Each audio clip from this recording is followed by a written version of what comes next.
Good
morning everyone. आज से हम फिर पॉलिटी के बाकी अध्याय शुरू करेंगे। बेसिक बात हमने आपको बता दिया था और उसके साथ हम देखेंगे कि राज्य व्यवस्था के बाकी टॉपिक क्या है। आपने जब राज्य व्यवस्था कभी पढ़ा होगा तो देखोगे प्रस्तावना से बात शुरू होती है, लेकिन हमारा अध्ययन प्रस्तावना से नहीं होगा, क्योंकि एक बड़ी समस्या है कि मान लो कि हम किसी दुकान पे गए और हमने कहा भाई जूस हमें पीना है, तो उसने कहा कि जूस आप ले लो, लेकिन हमें ये नहीं पता चल पाया उसमें कौन कौन से फ्रूट लगे हुए हैं। इसलिए कहा भी जाता है कि पहले फ्रूट देख लिया जाए फिर जूस देख लिया जाए। क्योंकि प्रस्तावना पूरे संविधान का सारांश है, जूस है। तो पहले मैं एक जरा गाली, मूली, गाजर और एप्पल, ऑरेंज, ये सारे एक एक से फ्रूट्स को देख लें, फिर उसके बाद हम कॉम्प्रेस करके उसको प्रस्तावना बना देंगे। इसलिए प्रस्तावना हम सबसे अंत में पढ़ेंगे, यानी हमारे सिलेबस में बड़ी सारी चीजें जैसे लिखी गई हैं उस क्रम में हम नहीं पढ़ेंगे। हम धीरे धीरे एक एक करके आएंगे और हम एक शुरू से टॉपिक शुरू करेंगे जिसका नाम फंडामेंटल राइट। हमारा अध्ययन ऐसे रहेगा, फंडामेंटल राइट, फिर डीपीएसपी, फिर फंडामेंटल ड्यूटी यानी निदेशक तत्व, फिर इस क्रम में आगे बढ़ेंगे संघवाद, ऐसे आगे बढ़ेंगे। इसलिए जरा देखें कि मूल अधिकार, अब हम पहला सिलेबस का पार्ट शुरू कर रहे हैं। और फिर कहा प्रस्तावना भी आगे पढ़ेंगे, नागरिकता भी हम पढ़ लेंगे थोड़ा अध्ययन के बाद, लेकिन जो पहला मूल पार्ट है उसको हम शुरू करेंगे फंडामेंटल राइट, मूल अधिकार।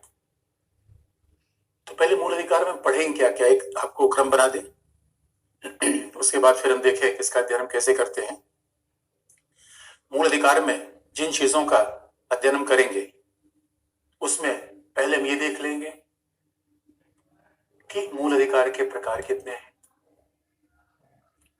यानी कितने प्रकार के फंडामेंटल राइट हमारे संविधान में है। और अगर उन फंडामेंटल राइट की बात करें तो देखिए समानता का अधिकार, और एक एक की चर्चा करेंगे, यानी कि कितने प्रकार के अधिकार हमारे संविधान में है ना, समानता का अधिकार, उसके बाद फिर स्वतंत्रता का अधिकार,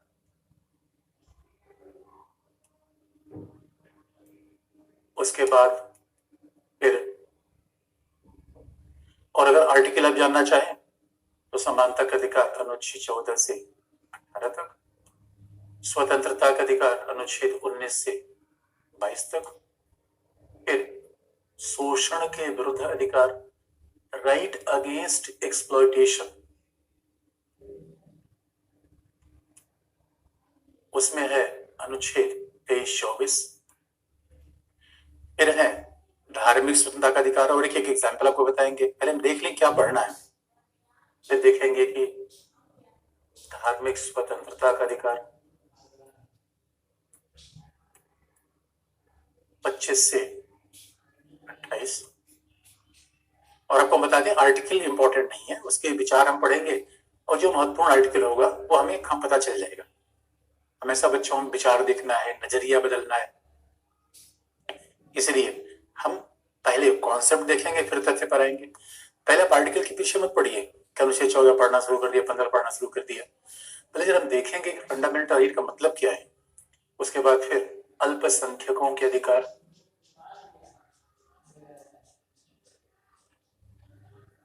अल्पसंख्यकों के अधिकार, राइट ऑफ माइनॉरिटीज, और फिर ये है 29-30। एक अधिकार जो मूल संविधान में था, अभी उसको डिलीट कर दिया गया है, उसको मार के भगा दिया गया है। वो बेचारा था संपत्ति का अधिकार, इसलिए अब तो वो रहा नहीं, लेकिन प्रकार में अंतिम है, छठा है, 6 है। ये हमें सारे मूल अधिकार के प्रकार पढ़ने हैं। जो छठा में पढ़ना है वो है संवैधानिक उपचारों का अधिकार।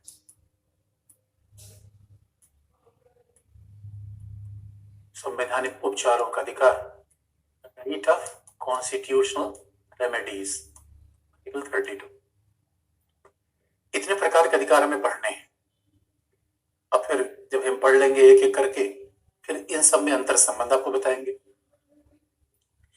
उसके बाद हम क्या देखेंगे, ये प्रकार देख लिया, फिर हम क्या देख लेंगे कि अधिकारों का फिर महत्व क्या है। अधिकारों का हम इंपॉर्टेंस आप देखेंगे कि अधिकार न हो तो क्या होगा, यानी क्यों अधिकार को फंडामेंटल कहा जाता है, इसी बात से हम तो देखेंगे। यानी क्यों ऐसा है कि हम अधिकारों को मूल अधिकार कहते हैं, क्या मूल के अलावा भी कुछ अधिकार है, इसे मूल अधिकार क्यों कहा जाता है, इसका महत्व क्या है, इस बात को हम देखेंगे। फिर हम देखेंगे क्या मूल अधिकार छीने जा सकते हैं, क्या मूल अधिकारों का संशोधन संभव है, क्या ये छीने जा सकते हैं, क्या मूल अधिकारों पे संशोधन संभव है, या मूल अधिकारों पर सीमाएं लगाई जा सकती हैं। यानी ये कह लीजिए कि आप इसी बात को ले, मूल अधिकारों की प्रकृति क्या है, नेचर। प्रकृति का मतलब है निरपेक्ष है या सापेक्ष है।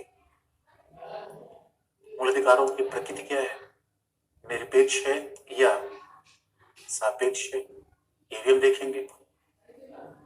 मूल अधिकारों की प्रकृति क्या है, और अब जानते हैं जिन्हें वर्तमान विवाद है, सारी बात हम देखेंगे।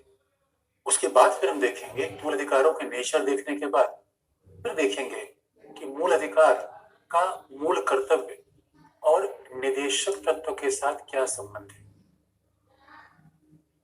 मूल कर्तव्य का और मूल अधिकार का निदेशक तत्व के साथ संबंध, निदेशक तत्व के साथ संबंध, ये पॉइंट हम देखेंगे। इतनी बात हमें मूल अधिकारों में पढ़ना है।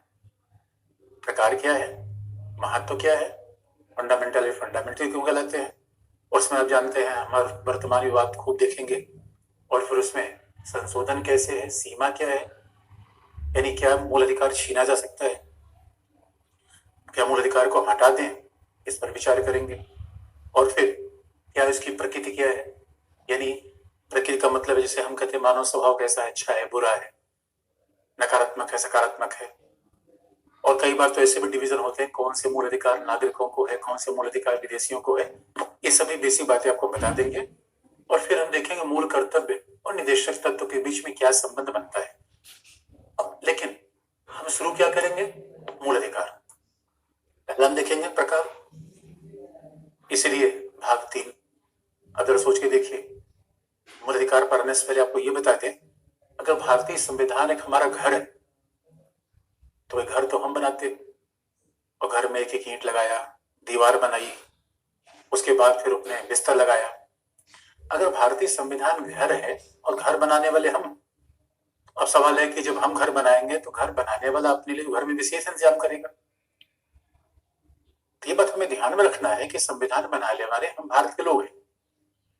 अब जब हम भारत के लोगों ने ही संविधान बनाया, अपने लिए कोई खास बात तो रखेंगे। भाई अपने लिए घर बना दिया और पता चला कि अपने लिए कोई खास कमरा बनाया ही नहीं, इसलिए भाग 3 अपने लिए हमने रखा। बहुत महत्वपूर्ण बात है ये।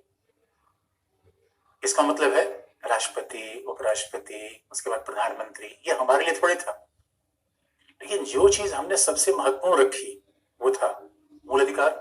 क्योंकि हकीकत की बात तो ये है, अगर आप ये पूछे हमसे कि भारतीय संविधान में हम कौन सा एक ऐसा भाग हटा दें कि भारतीय संविधान उत्तर कोरिया जैसा हो जाए, उसका उत्तर है भाग 3। यानी कुल मिला के अगर भारत में लोकतंत्र है तो इन दोस्तों बिना मूल अधिकारों के तो लोकतंत्र की कल्पना ही नहीं है। और आप यकीन मानिए अगर मूल अधिकार ना होता फिर तो सरकारी तानाशाही हो जाती। इस वजह से इस अध्याय का बड़ा महत्व है, इस भाग का बड़ा महत्व है। और ये भी आप देख लीजिए, कहा भी जाता है भारतीय संविधान में 60% भाग तो गवर्नमेंट ऑफ इंडिया 1935 से लिया गया है। भारतीय संविधान में 60% भाग तो गवर्नमेंट ऑफ इंडिया 1935 से लिया गया है, लेकिन उसमें जो भाग नहीं था मूल अधिकार, आप जरा सोच के देखिए अधिकार का महत्व क्यों बढ़ जाता है। क्योंकि अंग्रेज हमारे ऊपर इतना दिन शासन करते रहे। अरे अंग्रेजों के समय भी वायसराय था, अब राष्ट्रपति के बजाय वायसराय कह लीजिए। अंग्रेजों के समय भी तो मुख्यमंत्री का प्रीमियर गवर्नमेंट ऑफ इंडिया 1935 से प्रीमियर था। यानी मेरे दोस्तों आपको याद दिला दे, अंग्रेज आए थे तो हमारे यहाँ बाकायदा सरकार थी, और सरकार तो कितने जमाने से रही हुई है। लेकिन जो बात पहली बार हमें मिला, फंडामेंटल राइट, कितनी बड़ी बात थी। इसे दोस्तों हम लाए हैं तूफान से किश्ती निकाल के, और जब हम तूफान से किश्ती निकाला हमने, उस किश्ती में जो सबसे महत्वपूर्ण बात हमें दिखी फंडामेंटल राइट। इसे संविधान की शुरुआत भी की फंडामेंटल राइट से, कितनी महत्वपूर्ण बात थी। और कई बार तो लोग अनचाहे में बात कह देते हैं कि अरे अंग्रेजों के समय हम बड़े अच्छे थे, पुलिस बड़ी अच्छी थी। अरे मेरे दोस्तों अंग्रेजों के समय कितने लोग मार पीट के अंडमान भेज दिए जाते थे, उनका आज तक पता नहीं चला। लेकिन आज फंडामेंटल राइट है। फंडामेंटल राइट है इसका मतलब है कि हमसे अगर मोदी भी नाराज हो जाए, नीतीश कुमार भी नाराज हो जाए, वह प्रधानमंत्री हैं, ये मुख्यमंत्री हैं, बड़ी बड़ी हैसियत वाले लोग हैं, तो ये हमारा कुछ नहीं कर सकते। क्योंकि याद रखिए फंडामेंटल राइट हमें है, प्रधानमंत्री को नहीं है। प्रधानमंत्री को तो लगाया गया हमारी सेवा करने के लिए, हमारा फंडामेंटल राइट ये कहता है। लेकिन अब कहेंगे सर कैसे, तो बात थोड़ी शुरुआत कर दे कि प्रकार क्या है, समानता, स्वतंत्रता, कैसे सबके संबंध आपस में बनते हैं। पहले एक एक बताएंगे, फिर आपस में समय बताएंगे, और फिर अब देखेंगे क्या जबरदस्त अधिकार हमें संविधान निर्माताओं ने दे दिया। और ये अधिकार हमने अमेरिकी संविधान निर्माताओं से सीखा।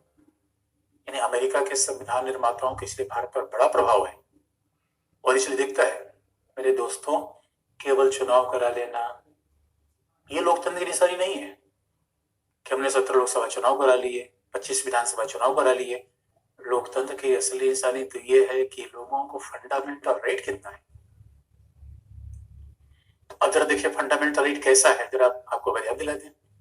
अब जरा देखिए, पहला हम देखेंगे समानता का अधिकार। अब एक एक अधिकार की बात हम कर लें। अब हम पहला क्या देखेंगे, समानता का अधिकार। तब तो हमें बात स्पष्ट होगी इसका कितना ज्यादा महत्व है, राइट टू इक्वलिटी, समानता का अधिकार। और हमने पहले कहा कि हमें पहले विचार पर आना है, अनुच्छेद हम देख लेंगे। अनुच्छेद तो सीधे अनुच्छेद 14 है समानता के अधिकार में, 15, 16, 17, 18 चार समानता की बात की गई है, लेकिन चारों में सबसे महत्वपूर्ण 14। ये भी आप कहेंगे सर 14 समानता से फंडामेंटल राइट शुरू हो रहा है, आजादी से नहीं। कहाँ किसी चीज की शुरुआत हो रही है, इसका भी बड़ा महत्व होता है। असमानता की सीधी सी बात है, आप याद रखिए समानता का मतलब क्या है कि हमारे यहाँ बात ध्यान में रखने की है, हमने पहले भी कहा रखा है, हमारे यहाँ विधि के शासन से देश चलता है, बागेश्वर धाम से नहीं। कल आपने खूब न्यूज सुन रखा होगा।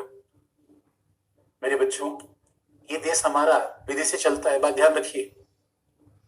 यानी हमारे यहाँ धर्म ग्रंथ से नहीं, परंपरा से नहीं, प्रथा से नहीं, संविधान में लिखा। और प्यारे बच्चों ये देश विधि से चलता है, इसीलिए इस देश में क्या है, विधि का शासन है। बात ध्यान रखने की है, यानी बार बार इस बात को रिपीट करेंगे, इस देश में विधि का शासन है, धर्म का नहीं, परंपरा का नहीं, प्रथा का नहीं। अब विधि का शासन है तो आप जानते हैं विधि हमारे यहाँ संसद बनाएगी, राज्य में विधानसभाएं बनाएगी। लेकिन क्या इस विधि में, क्या ये विधि, क्योंकि विधि जब संसद बना देगी, विधानसभा बना देगी, जरा सोच के देखिए। अब मान लीजिए हमने कोई बना दिया घरेलू हिंसा निवारक अधिनियम, या अभी इसका एग्जाम्पल हम बाद में लेंगे, एक हमने विधि बना दिया कोई भी एग्जाम्पल आप ले सकते हैं, पर्यावरणीय विधि, जनप्रतिनिधित्व नियम, कोई भी एग्जाम्पल आप ले लीजिए। अगर मान लीजिए हमने कोई विधि बना दिया, तो संसद ने जो विधि बना दिया उस विधि के समक्ष सभी समान होंगे। ये बहुत बड़ी बात है। सभी समान का मतलब है, अगर सोच के देखिए कितनी बड़ी बात है। एक तरफ हमारे यहाँ अंबानी है दोस्तों, अंबानी घर ही 23 मंजिले का है। मुंबई में अंतालिया आप जाएंगे, अंबानी घर 23 मंजिले का है, उनके अपने हेलीकॉप्टर है। लेकिन बात याद दिला दें, अगर अंबानी किसी की हत्या कर देंगे तो उन पे वही कानून लागू होगा, वही विधि लागू होगी जो आम आदमी पर। कितनी बड़ी बात है दोस्तों। जरा देखिए हमारा समाज तो देखिए, समाज में कोई गरीब है, यानी सर अब जरा सोच के देखिए, अंबानी पे जो विधि लागू होगी वही सलमान खान पर, और जो विधि सलमान खान पर लागू होगी वही उनके ड्राइवर पर, और जो विधि उनके ड्राइवर पर लागू होगी वही रिक्शा चालक पर। और इतना ही नहीं, जो विधि रिक्शा चालक पर लागू होगी वही विधि प्रधानमंत्री मुख्यमंत्री पर भी लागू होगी। यह है समानता का अधिकार। इसलिए पहला हमारा फंडामेंटल क्या देता है दोस्तों, आप याद रखिए, समानता का मतलब कितनी बड़ी बात है, जब समझने की बात है तो इसे आप विचार समझिए, अच्छे से चीजों को समझिए। कई बार हमें समानता का अधिकार ऐसा लगता है कोई हुई बात नहीं। अरे मेरे भाई और बहनों, आप ही जहां रहते हैं कोई जमींदार है, कोई बहुत बड़ा संपन्न व्यक्ति है, लेकिन इस देश में संपत्ति के हिसाब से, जाति के हिसाब से, धर्म के हिसाब से, कानून के हिसाब से विधियां, धर्म के हिसाब से विधियां नहीं बनती, बल्कि इसे हमारे यहाँ न्यायपालिका में कभी आप जाएंगे तो न्याय की देवी ने आंख पे पट्टी बांध रखी है, सब बराबर। यानी कहा भी जाता है, जो सलमान खान के खिलाफ एक केस आया हिट एंड रन का, यानी उनकी कार किसी को मार के भाग गई, तो वो बच इसलिए पाया कि कार उनका ड्राइवर चला रहा था। ये जरा सोच के देखिए, सलमान खान के ऊपर जो केस लागू होगा वही उनके ड्राइवर के ऊपर भी लागू होगा। जबकि जो रिक्शा वाला, अगर रिक्शे वाले ने किसी की हत्या कर दी तो वही विधि लागू होगी जो किसी पढ़े लिखे आदमी ने हत्या कर दी किसी की। इसलिए इंटरेस्टिंग पार्ट है, जो कई हमारे देश में माफिया है, बड़े बड़े लोग हैं, उनके ऊपर भी वही विधियां लागू होती हैं जो आम व्यक्ति के ऊपर। कितना रेडिकल विचार है दोस्तों, कितना कमाल का विचार है। इसका मतलब है, आप जरा सोच के देखिए, अब यही बात अनुच्छेद 14 में लिखी गई है, विधि के समक्ष समानता। मुझे कहा भी जाता है अनुच्छेद 14 का मतलब क्या हो गया कि सब व्यक्ति विधि के समान। एक ही बात कहने के 5 तरीके आप लगा लीजिए। अब इसी बात को अगर लिखा जाए तो किसका मतलब क्या हो गया? समानता का अधिकार का मतलब है सभी विधि के समक्ष समान होंगे। इसे कहने का अलग तरीका है, सभी विधि के समक्ष समान होंगे, यानी याद रखिए सभी पर समान विधि लागू होगी। हैसियत सबकी अलग है भाई, कि संविधान लिख दिया गया, समाज में तो हैसियत अलग अलग है। कोई प्रोफेसर है, कोई चपरासी है, इसे कोई फर्क नहीं पड़ता, सब बराबर। तो विधि की देवी के सामने सब बराबर है, यही अनुच्छेद 14 कहता है, विधि के समक्ष समानता। इसलिए इसका सीधा मतलब हो गया तो विधि सर्वोच्च होगी, व्यक्ति नहीं। इसका मतलब ये भी हो गया, इसका मतलब ये भी हो गया कि तो व्यक्ति की जाति, पद, उसकी प्रतिष्ठा, ऑक्युपेशन कुछ भी हो, उससे समान विधि होगी। और आपको अगर याद होगा, गुजरात में डीआईजी, इतने बड़े पुलिस अधिकारी बंजारा जेल में, तो बात याद रखिएगा। हमारे यहाँ दोस्तों पुलिस का शासन नहीं है, विधि का शासन है, बात याद रखिएगा। पुलिस भी विधि के नीचे है, पुलिस है विधि को क्रियान्वित करने के लिए, इससे शासन दरोगा जी का नहीं है। दरोगा जी कभी लठ घुमाए तो उनको बता दीजिएगा, विधि का शासन है। और ये बात, ये फंडामेंटल राइट है।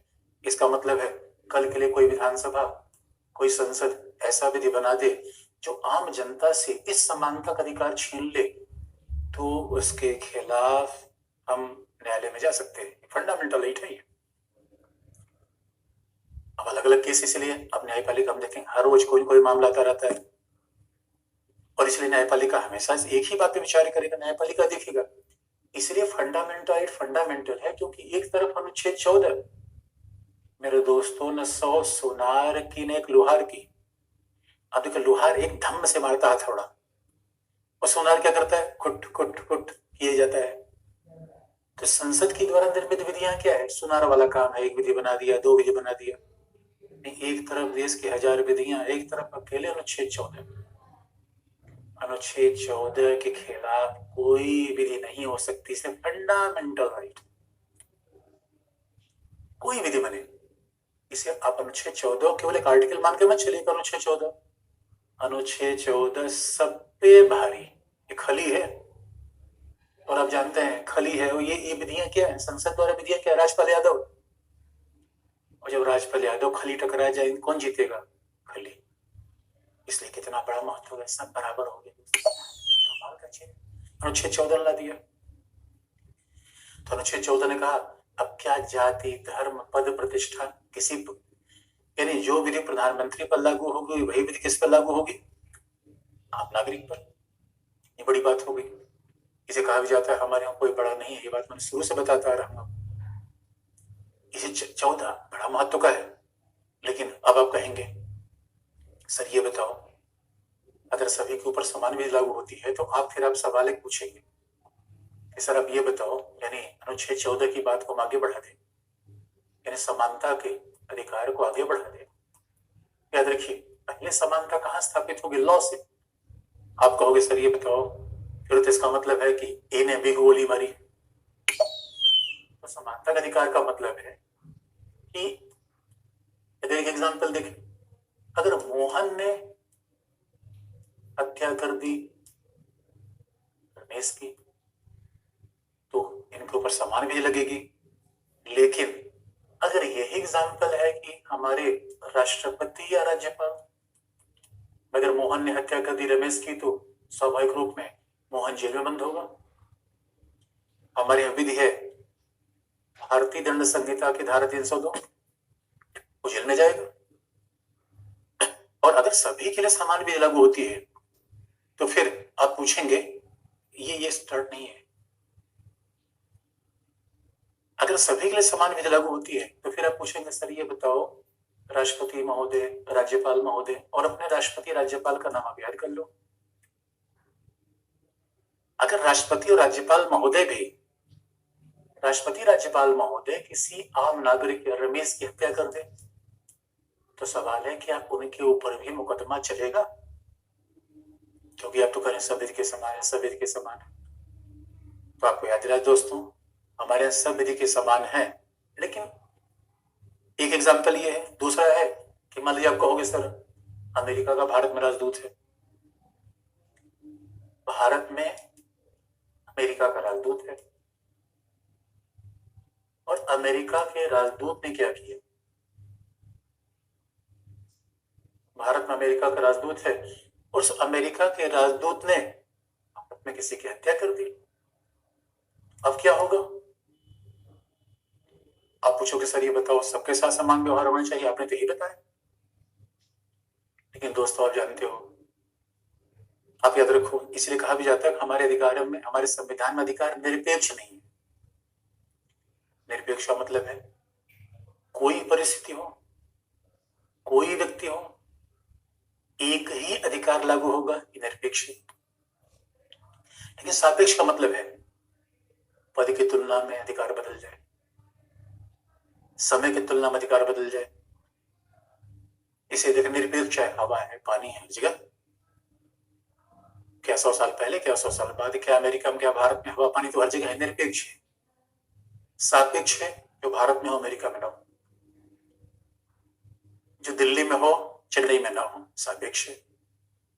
सापेक्ष का मतलब है, इसका मतलब अगर निरपेक्ष अधिकार है तो सबके समान एक जैसा व्यवहार होगा। यही तो समानता का अधिकार हमने पढ़ा।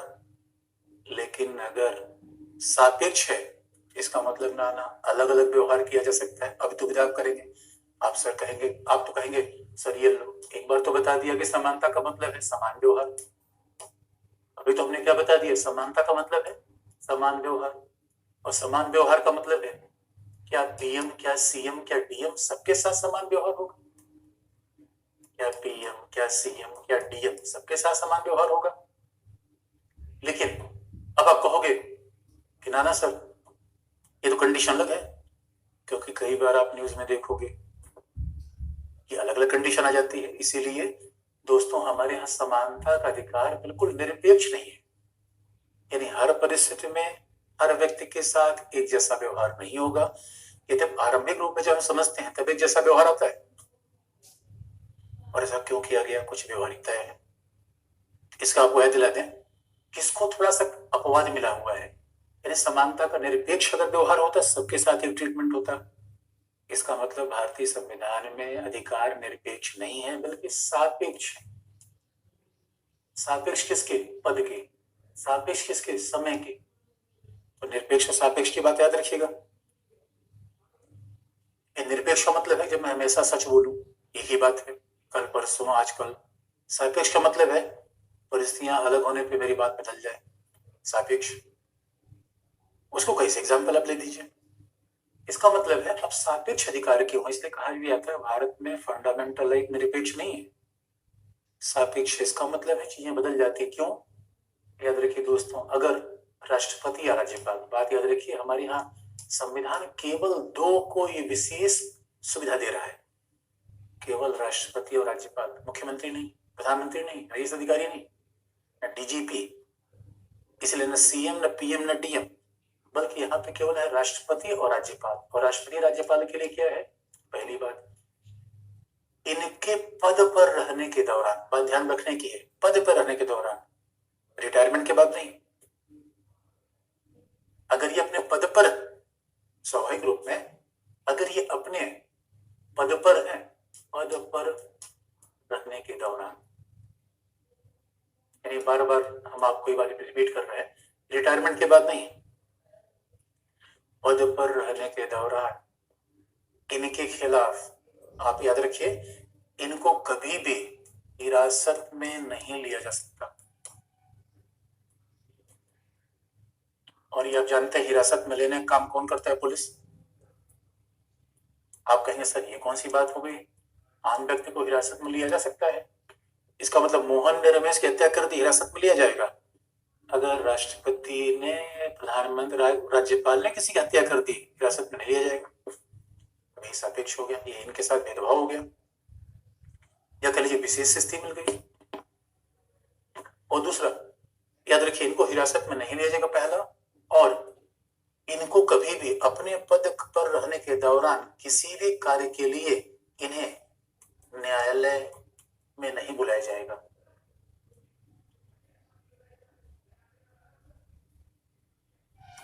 न्यायालय के समक्ष इन्हें नहीं बुलाया जाएगा। और यह भी याद दिलाते हैं, इसका मतलब है, और इनके खिलाफ, ये बात हमेशा याद रखिए, हमारे यहाँ दंड देने की संस्था केवल न्यायालय है। ये बात मैं आपको याद दिला दूं, पुलिस का काम दंड देना नहीं है, पुलिस का काम है दंड को लागू करना। मेरे दोस्तों, हमारे यहाँ केवल जज ही किसी को दंड दे सकता है, इसलिए इनको अगर भाई जज दंड देगा तो राज्यपाल और राष्ट्रपति को न्यायालय कहीं बुलाया नहीं जाएगा। न्यायालय बुलाया जाएगा तब तो सुनवाई होगी, तब तो दंड होगा, दंड देने का सवाल ही पैदा नहीं होता। क्योंकि हमारे यहाँ होता क्या है, जैसे कोई आम आदमी पकड़ा गया तो उसके खिलाफ पहले पुलिस एफआईआर दर्ज करेगी, फिर उसके खिलाफ चार्ज लगाएगी, चार्जशीट फाइल करेगी, फिर न्यायालय में ले जाएगी, तो न्यायालय पूछेगा हाँ भाई बताओ उनके खिलाफ क्या आरोप है, पुलिस बताएगी, तब तो किसी को दंड मिलता है। लेकिन जब राज्यपाल, राष्ट्रपति को न्यायालय बुलाया ही नहीं जाएगा, तो बाकी हमारे यहाँ दंड देने की और कोई संस्था नहीं है। अब याद रखिए, आपको अगर नाना सर दंड देने की संस्था है, हमारे बापू भी दंड देते हैं, अब संविधान में नहीं, कई बार व्यवहार में ऐसा हो जाता है।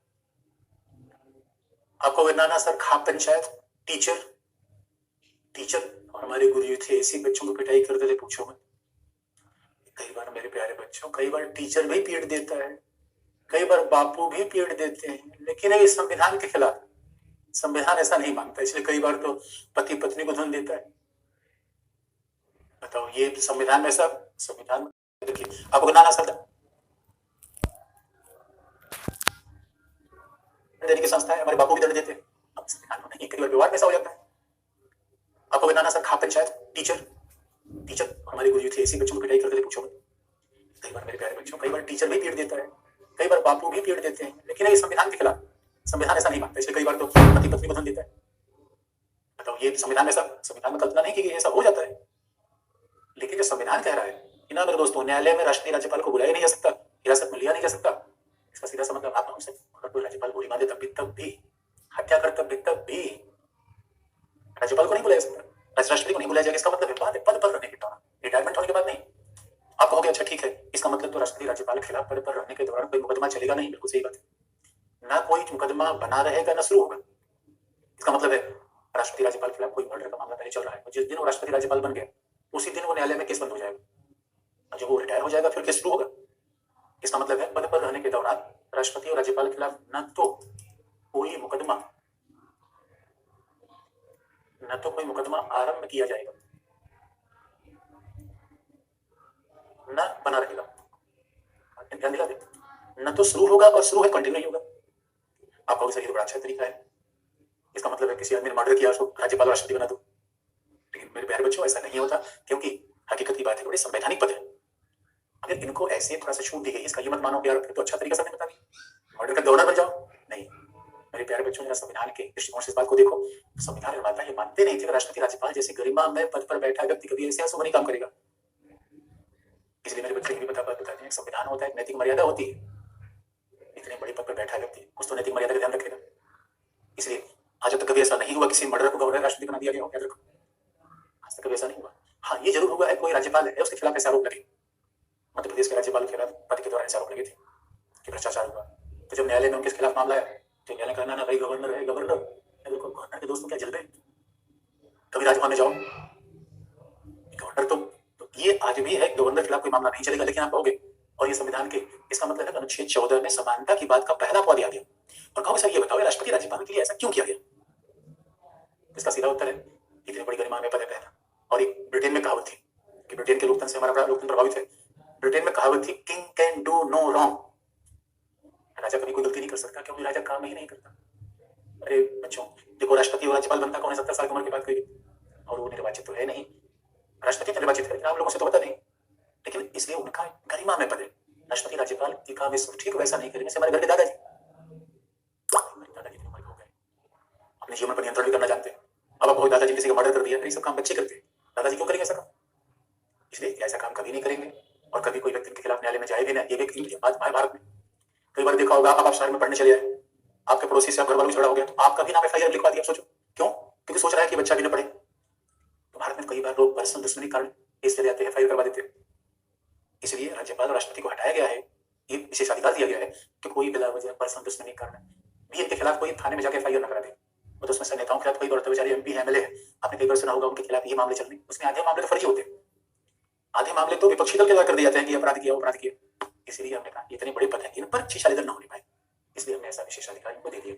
आप पूछेंगे सर किस अनुच्छेद में? अनुच्छेद 361 में, 361 में।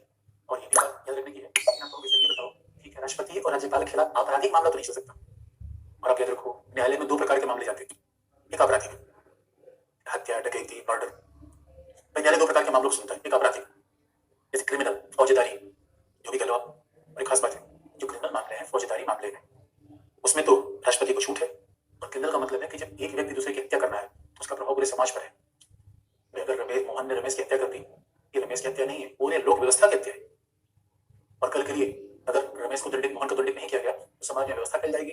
इसे कहते हैं आपराधिक मामले, जिस मामले का फर्क पूरे समाज पर पड़ रहा है। दूसरा मामला कौन सा है? सिविल, दीवानी। अच्छा वो वाला दीवानी नहीं जो आप समझते।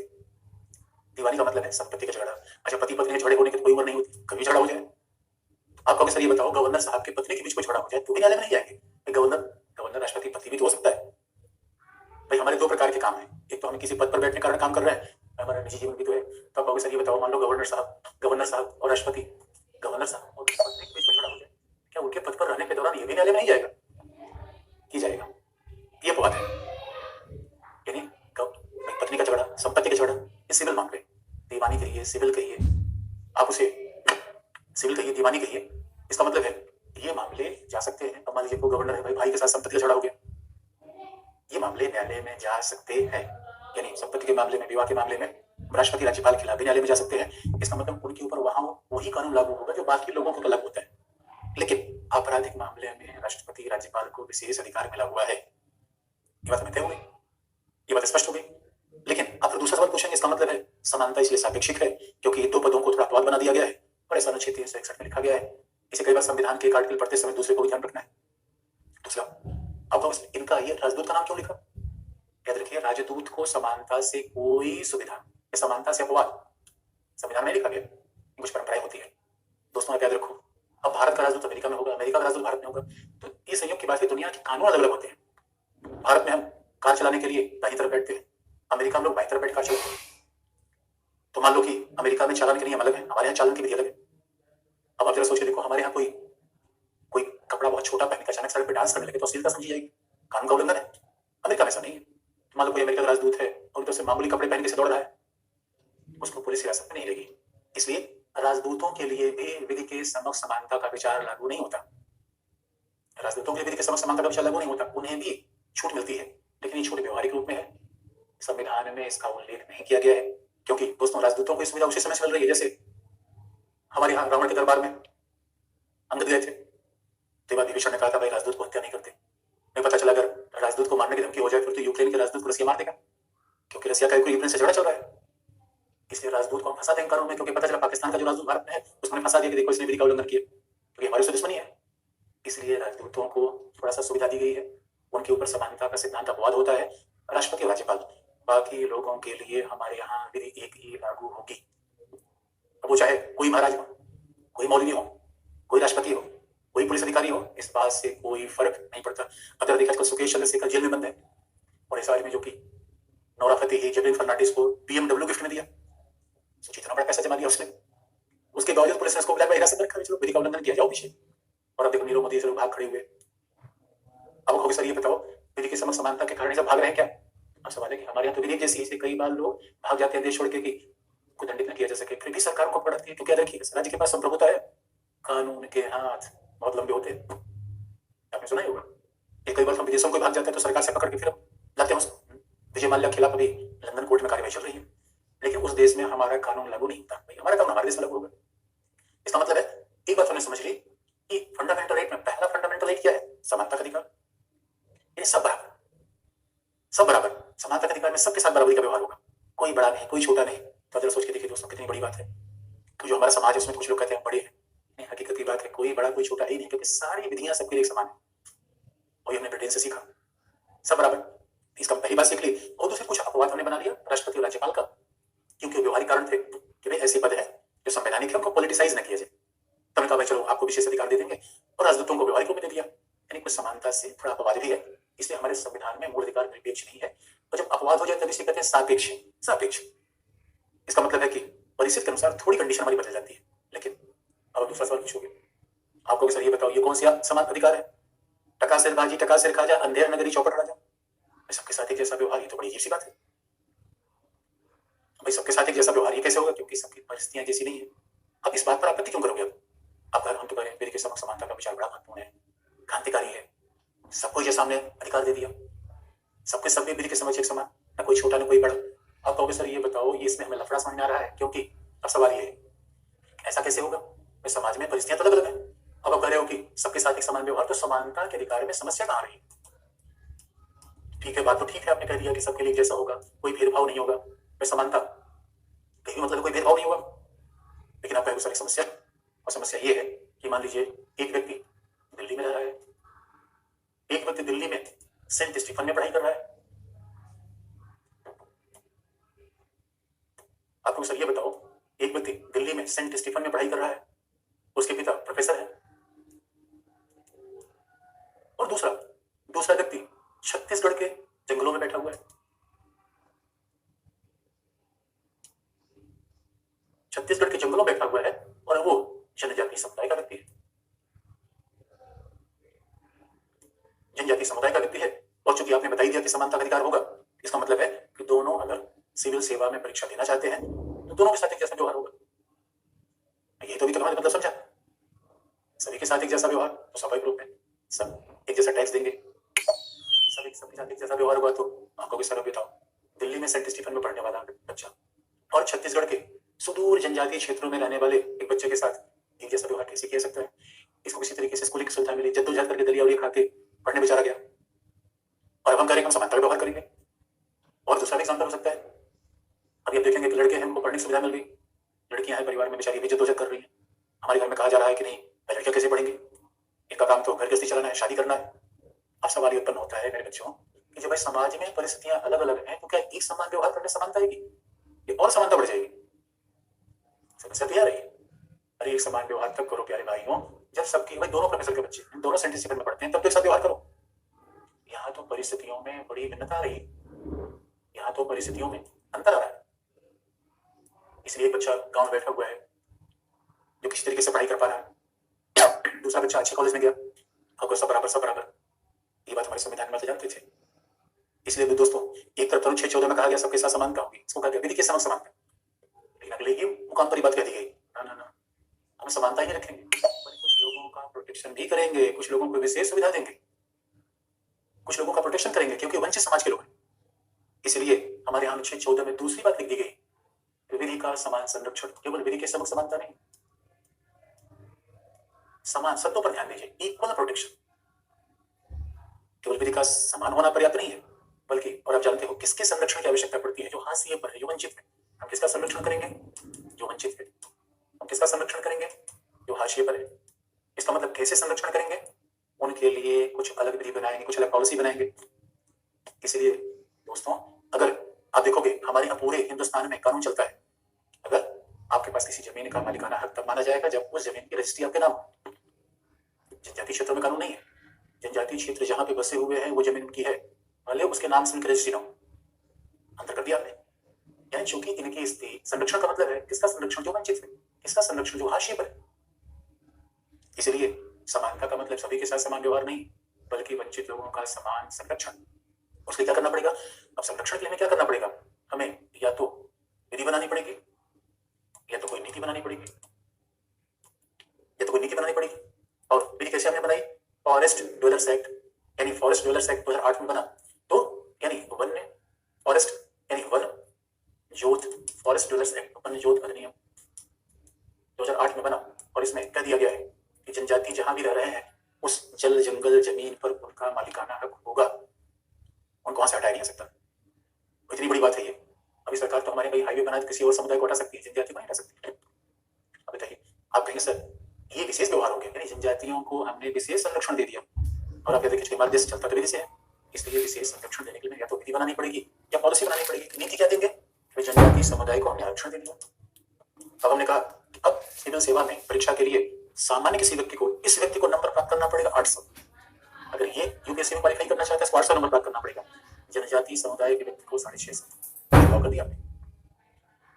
आपको ओ माय गॉड सर ये बताओ, आप समानता की बात कर रहे हो, भेदभाव की बात कर रहे हो? हम 614 किसकी बात करता है मेरे दोस्तों? समानता की बात भी करता है, भेदभाव की बात भी करता है। आपको सर ये तो बात जलेबी तरह उलझ रही है।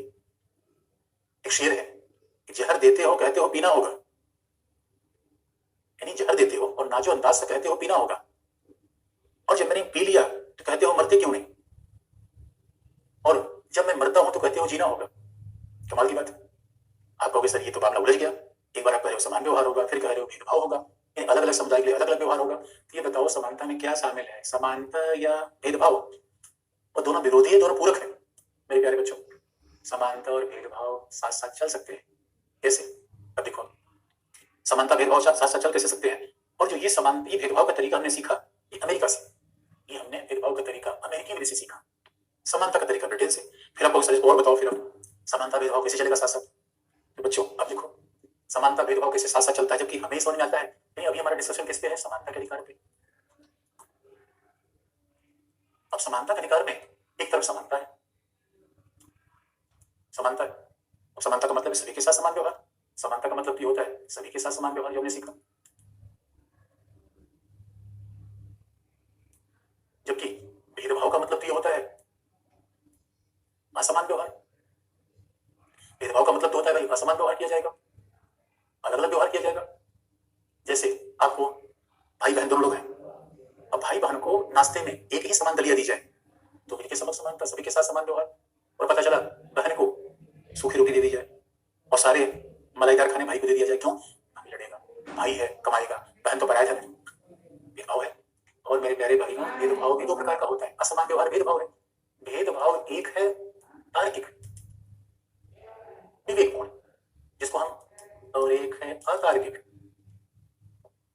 एक है भेदभाव तार्किक, और तार्किक भेदभाव कौन है? अब मेरे बच्चों याद रखो, आईएएस को जो पेमेंट मिल रहा है वो पीसीएस को नहीं मिलेगा, और जो पीसीएस को मिल रहा है वो दरोगा को नहीं मिलेगा। ये भेदभाव तार्किक है, ध्यान रखिए। और इसलिए अरे भाई जो वंचित स्थिति में पैदा हुआ, अब अगर सर ये बताओ, जनजाति वाला एग्जाम्पल देके बताओ, तो जनजाति समुदाय के व्यक्ति को परीक्षा में कम अंक पर प्रवेश देना तार्किक भेदभाव है, क्योंकि वो हाशिए पर पैदा हुआ, उसको उतनी शिक्षाएं नहीं मिली, सुविधा नहीं मिली। अतार्किक भेदभाव क्या है? यानी जाति के आधार पर, धर्म के आधार पर, या एक आईएएस है। अतार्किक भेदभाव क्या है? जाति के आधार पर दो आईएएस को अलग अलग वेतन देना अतार्किक भेदभाव है। यानी अतार्किक भेदभाव क्या है? यदि दो आईएएस ऑफिसर की जाति अलग अलग है, उनको अलग अलग पेमेंट देना, उनको पृथक वेतन देना, यह अतार्किक भेदभाव है। पुरुष और महिला दोनों आईएएस हैं, दोनों को अलग अलग वेतन देना अतार्किक भेदभाव है। इसलिए मेरे दोस्तों, आप अगर ये सोचते हो समानता में हम बिल्कुल समानता स्थापित कर देंगे, कि जैसा व्यवहार कर देंगे, वो कभी नहीं हो पाएगा।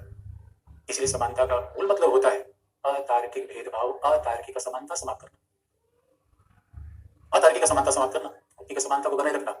यही मामला भी उच्चतम न्यायालय से पूछा गया, तो ये बताओ, आर्थिक आधार पर आरक्षण तार्किक समानता या तार्किक? तो उच्चतम न्यायालय ने कहा तार्किक, क्योंकि ध्यान रखिए, क्योंकि ये भेदभाव कौन करेगा? अनुच्छेद 14 में तो है नहीं। अनुच्छेद 14 में लिख दिया गया समानता का अधिकार, विधि के समान समानता, विधि का समान संरक्षण। भेदभाव करेगा कौन बच्चों? इसलिए संविधान नहीं करता, भेदभाव के लिए संसदीय विधि बनेगी। भेदभाव कौन करेगा? संसदीय विधि के द्वारा। भेदभाव कौन करेगा? संसदीय विधि भेदभाव करेगी। भेदभाव कौन करेगा? राज्य की नीति के द्वारा भेदभाव होगा। लेकिन कई बार ऐसा, अगर राज्य के द्वारा भेदभाव होगा, संसद के द्वारा भेदभाव होगा, सरकार के द्वारा भेदभाव होगा, हो सकता है सरकार एक पार्टी की है तो जानबूझकर मनमानी कर दिया जाए। इसलिए भेदभाव उचित है या अनुचित है, इसकी जांच न्यायपालिका करेगा। इसलिए इसलिए भेदभाव उचित है, तार्किक है या मनमानी है, भेदभाव उचित है या मनमानी है, इसकी व्याख्या कौन करेगा? न्यायपालिका। क्योंकि न्यायपालिका कोई पार्टी की संस्था तो है नहीं, न्यायपालिका तटस्थ है, निष्पक्ष न्यायपालिका होता है। इसी बात याद रखिए, सरकार की हर विधि, सरकार की ज्यादातर पॉलिसी को हम चुनौती देते हैं अनुच्छेद 14 के आधार पर। फंडामेंटल राइट है मेरे दोस्तों, इसलिए कहा भी जाता है फंडामेंटल राइट राज्य के खिलाफ मिलते हैं।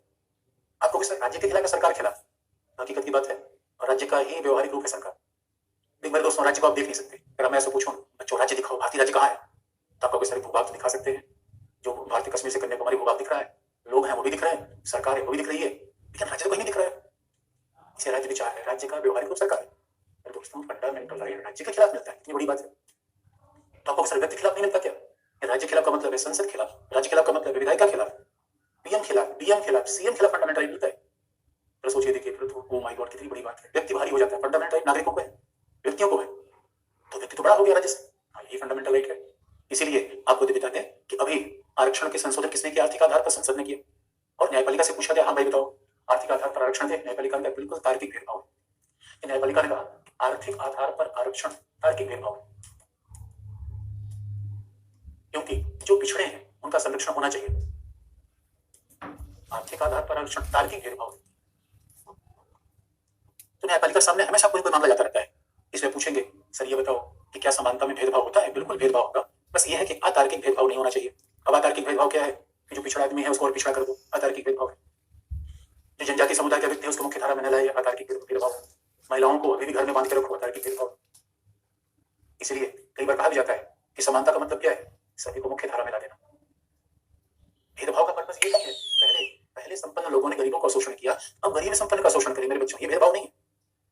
आंख के बदले आंख का सिद्धांत पूरी दुनिया को अंधा बना देगा, याद रखो। इसका मतलब है आरक्षण देने का आधार ये नहीं है कि पहले ऊंची जातियों ने पिछड़ी जातियों का शोषण किया, अब पिछड़ी जातियां ऊंची जातियों का शोषण करेंगे। ना बाबा, आरक्षण का आधार है समानता ला देना। समानता का मतलब सब मुख्य धारा में आ जाए, सबको हिस्सेदारी मिल जाए, यही समानता का मतलब है। इसलिए आरक्षण तार्किक भेदभाव है। इसलिए को पंचायती राज महिलाओं का आरक्षण किया गया, तार्किक भेदभाव। जो महिलाओं की स्थिति घर से निकालना होगा तभी तो उनका उत्थान होगा। सेवाओं में अनुसूचित जाति जनजाति का आरक्षण किया गया, तार्किक भेदभाव है। लेकिन आप अगर ये कहो कि सर समानता का मतलब है, एक बात बताओ ये कैसे होगा? समानता में अक्षय कुमार के पास इतनी बड़ी वाहन है, ये कौन सी समानता की बात होगी? तो मेरे प्यारे बच्चों, ये भी तार्किक भेदभाव है, क्योंकि अक्षय कुमार ने किसी से डाका मार के कार नहीं खरीदी, अपने मेहनत से खरीदी। और इसलिए अगर अक्षय कुमार के पास कार है, इसका मतलब है अरे समानता का ये मतलब नहीं सूर्य कुमार यादव को सेंचुरी मारने दोगे। सूर्य कुमार यादव सेंचुरी मारे कमाएगा तभी तो टैक्स देगा, उससे आप लोगों को भला होगा। इसलिए मेरे बच्चों, समानता और विशेषज्ञता, कुशलता एक दूसरे के विरोधी नहीं है। यानी समानता में विशेषाधिकार खत्म होगा, लेकिन विशेषाधिकार का मतलब कैसा है कि जन्मजात कोई राजा हो गया, ये समानता के खिलाफ है।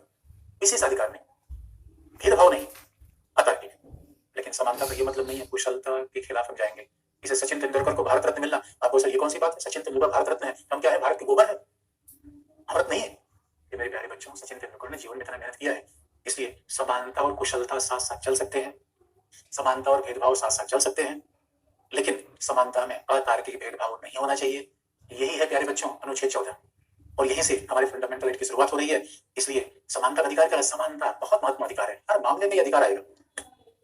बाकी समानता के बाकी प्रावधान कल बता देंगे। आज तक इतना ही।